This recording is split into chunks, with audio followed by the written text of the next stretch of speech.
do you have any books about the Wild West? Oh, actually, we might have some about the Wild West. They might be over yonder, but could you do me a favor while you're doing that? Could you maybe take these over there? Somebody left them here. Some woman was here and she just left her hats and her boots. All right. Oh. And you might want to look on that shelf right over there. Thank you. Thank you. You're welcome. Ghost Town at sundown. Wait a second. Let's take this book to the treehouse. I don't know, Annie. It says Ghost Town. Come on. I'm going, and you can follow me. Remember, it's a library. Annie, wait for me.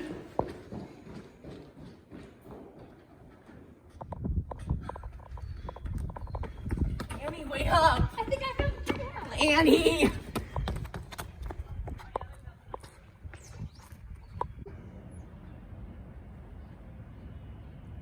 Oh, Jack, Annie, come on up. That was Morgan. Annie.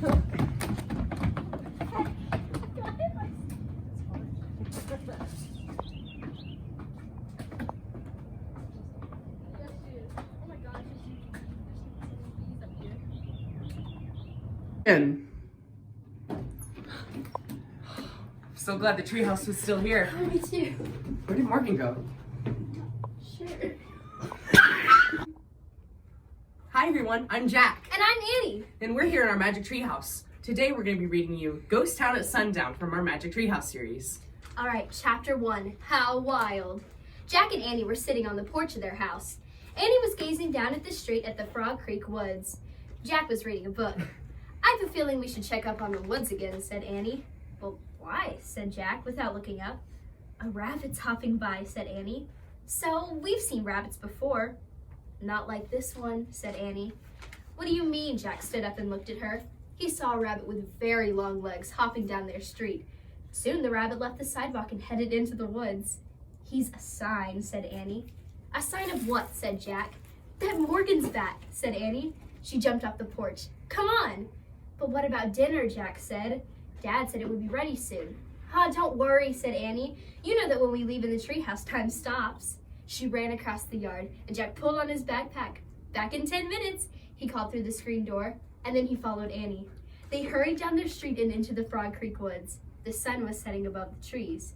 There he is, said Annie. The rabbit was standing in a ray of sunlight, and then he saw them and he took off. Jack and Annie followed the rabbit until he vanished behind the tallest tree. I told you, see? Said Annie, panting. She looked up at the tree. Morgan Le Fay was waving at them from the magic tree house back in the branches. Jack and Annie waved back to her.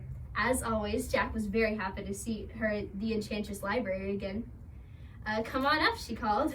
Jack and Annie started up the rope ladder. They climbed to the treehouse. We followed a strange rabbit here, said Annie. Is he your friend? Perhaps, said Morgan. She smiled mysteriously. I have many odd friends. Including us, said Annie. Morgan laughed. That's right. How are you, said Jack. I'm still having problems with Merlin, said the Enchantress, which leaves me a little time to do my real work. But soon you both will become master librarians, and that will be a big help to me. Jack smiled. He was going to be a master librarian who traveled through time and space. It was almost too good to believe. Are you ready to solve another riddle? Asked Morgan. Yes, said Jack and Annie together. Good, said Morgan. First you'll need this for your research. And she pulled out a book from her robe and handed it to Jack. It was the book that would help them on their journey. The title of the book was Days of the Wild West. On the cover was a picture of a western town on a prairie. Oh, wow, said Annie. The Wild West! Jack took a deep breath. Just how wild, he wondered. Morgan reached into the folds of her robe again and pulled out a scroll. She handed it to Annie. Read this when the treehouse lands, she said. Is it the riddle? Said Jack. Yes, said Morgan, and then you'll only have 2 more to solve. Are you ready to go? Jack and Annie nodded.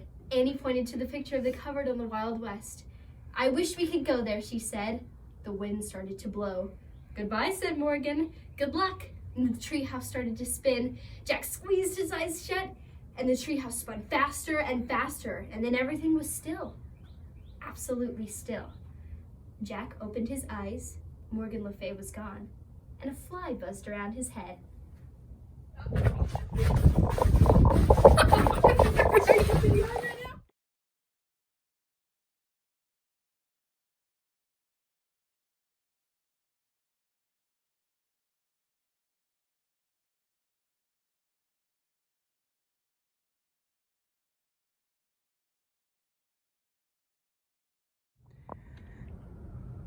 Chapter 2, Rattlesnake Flats.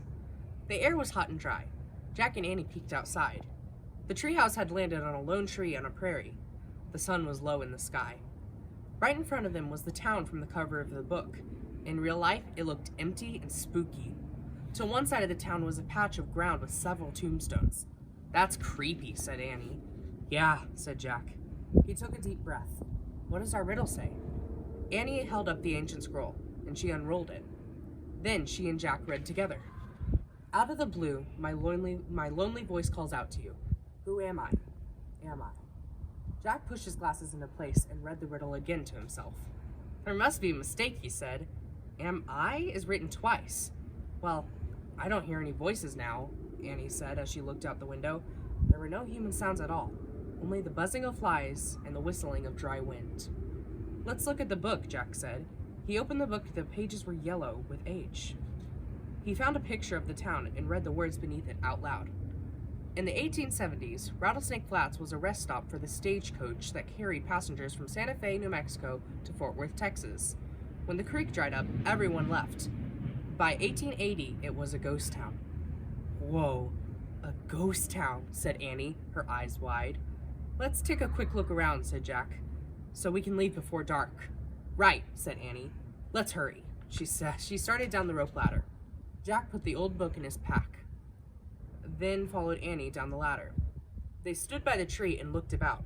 Tumbleweeds blew across the dry ground. Suddenly, something jumped past them. "Yikes!" they both said. But it was just a rabbit. A lone, long-legged rabbit hopping past them. "Hey, he's just like the rabbit we saw at home," said Jack. "Yeah, that rabbit must have been a sign for things to come," said Annie. The rabbit hopped across the prairie and out of sight. "I'd better take notes," said Jack. He reached into his backpack and took out his notebook and pencil. He wrote, "Rabbits with long legs." "What's that sound?" said Annie. "What sound?" asked Jack. "That rattling sound," said Annie. Jack looked up. "What?" he said. "There!" Annie pointed out a rattlesnake. It was about 100 feet away. It was coiled up and rattling. Jack took one look at the snake and ran. Annie ran too. They ran past the graveyard and right into the ghost town. "I guess that's why they call this place Rattlesnake Flats," said Annie, when they stopped. Jack looked around. The town was hardly big enough to call a town. There was one unpaved street and a few old buildings. It was quiet. Too quiet. "Look, a store," said Annie. She pointed to a building. The faded sign said General Store. "Let's take a look inside. Maybe the answer to the riddle isn't there." Jack and Annie stepped onto the porch, the wooden boards creaking loudly. The door had fallen off its hinges. They peeked inside. The air was thick with dust. Spiderwebs hung from the ceiling. "Maybe we shouldn't go in," said Jack. "But what if the answer's here?" said Annie. "Let's take a quick look." Jack took a deep breath. "Okay." He and Annie tiptoed into the store. "Look," said Annie. She picked up a pair of rusty spurs. "Careful," said Jack. He poked at the other stuff at the store. An old feed sack, a rusted tin cup, a faded calendar dated 1878. "Oh, wow," said Annie. She held up 2 cowboy hats. She put one on and handed the other one to Jack. "For you." "It's too dusty," said Jack. "Just blow on it," said Annie. Jack blew on his hat. A cloud of dust rose up. Jack sneezed. "Try it on," said Annie. Jack put on the hat. It nearly covered his eyes. "Boots," said Annie. She pointed to a row of cowboy boots on the shelf. "There are even some small ones, like our sizes. Here's a pair for you." She handed the boots to Jack. "They're not ours," he said. "I know. Just try them on," said Annie. Jack turned his boots upside down and shook them as hard as he could.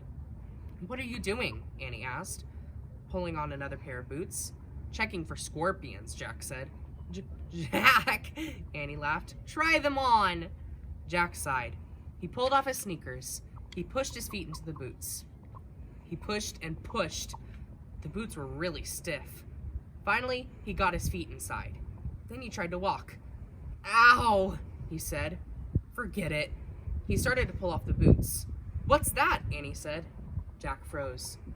Piano music, said Annie. Maybe it's the voice in the riddle.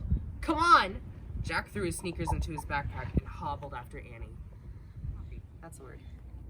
If you want to find out what happens next, Pick up a copy of Ghost Town at Sundown by Mary Pope Osborne. well, bye for now. Thanks for joining us on our adventure.